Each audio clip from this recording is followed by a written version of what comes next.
دوستو آج میاں بیوی کی آپسی محبت و مودت کے لیے ایک قرآنی وظیفہ پیش کرنے جا رہا ہوں۔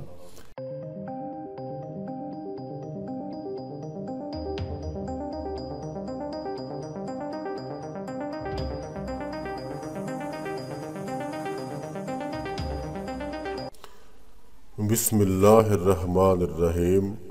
السلام علیکم ورحمۃ اللہ وبرکاتہ۔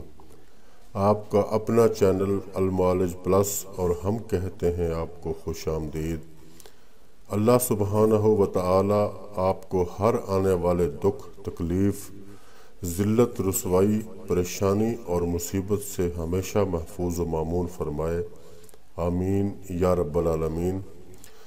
دوستو مکمل جانکاری کے لیے ویڈیو کو آخر تک ضرور دیکھا کریں، اور اگر ویڈیو اچھی لگے تو لائک اور شیئر بھی کر دیا کریں۔ نیو آنے والے دوست چینل کو سبسکرائب کر کے بیل آئیکن کو بھی ضرور پریس کریں تاکہ ہر نیو آنے والی ویڈیو بلا تاخیر آپ تک پہنچ سکے۔ چلتے ہیں اپنے آج کے موضوع کی طرف۔ دوستو آج میاں بیوی کی آپسی محبت و مودت کے لیے ایک قرآنی وظیفہ پیش کرنے جا رہا ہوں۔ یہ عمل نمک پر کیا جائے گا اور یہ ایک ہی دن کا عمل ہے۔ اس کے لیے آپ کو پسا ہوا نمک چاہیے، تھوڑا سا لے لیں۔ ایک دن اس عمل کو کرنے سے انشاءاللہ میاں بیوی کے ساتھ ساتھ باقی تمام گھر والوں میں بھی بہت زیادہ محبت اور پیار پیدا ہو جائے گا۔ ساس اور نندیں بھی آپ کے گن گانے لگیں گی۔ یہ وظیفہ سورہ روم کی آیت نمبر 21 کا وظیفہ ہے۔ کسی بھی دن اور کسی بھی وقت تھوڑا سا نمک لے لیں، تقریباً 50 گرام یا 100 گرام۔ سب سے پہلے 7 مرتبہ درود پاک پڑھیں۔ پوری محبت اور پوری مودت کے ساتھ اس وظیفے کو آپ نے کرنا ہے۔ پہلے 7 مرتبہ درود پاک پڑھ لیں اور اس کے بعد پھر سورہ روم کی یہ آیت نمبر 21، اس کو آپ نے 100 مرتبہ پڑھنا ہے۔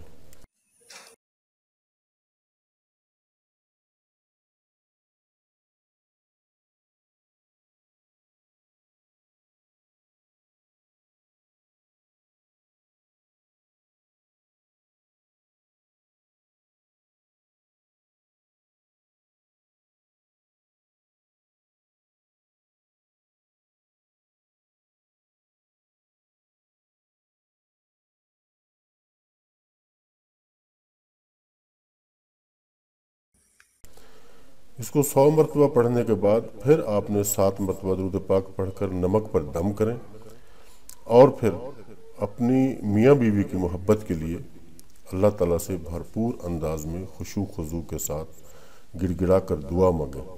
پھر اس نمک کو گھر کے باقی نمک میں شامل کر دیں۔ جتنا بھی گھر میں نمک موجود ہو سب میں اس کو شامل کر دیں، مکس کر دیں۔ پھر اسی نمک کو سارے گھر کے استعمال میں رکھیں۔ جو بھی کھانا بنائیں اسی میں یہی نمک استعمال ہونا چاہیے، اور اس کے ختم ہونے سے پہلے دوسرا نمک لا کر اس نمک میں مکس کر دیں۔ زندگی میں یہ عمل آپ کو صرف ایک ہی بار کرنا ہے۔ انشاءاللہ عز و جل ساری زندگی میاں بیوی کا جھگڑا نہیں ہوگا، آپس میں محبت بڑھتی رہے گی، سب گھر والوں میں بہترین سلوک رہے گا۔ اس عمل کے لیے سب کو اجازت عام ہے، کسی الگ سے اجازت کی ضرورت نہیں ہے۔ تو دوستو بات ہماری آج یہیں پہ تمام ہو گئی، اور مجھے یقین ہے کہ میری کوشش آپ کے لیے فائدہ مند ثابت ہوگی۔ اپنے دوستوں کا، اپنے عزیز و اقارب کا اور اپنے ارد گرد کے لوگوں کا رکھیے گا خیال۔ خدا حافظ اینڈ گڈ بائے۔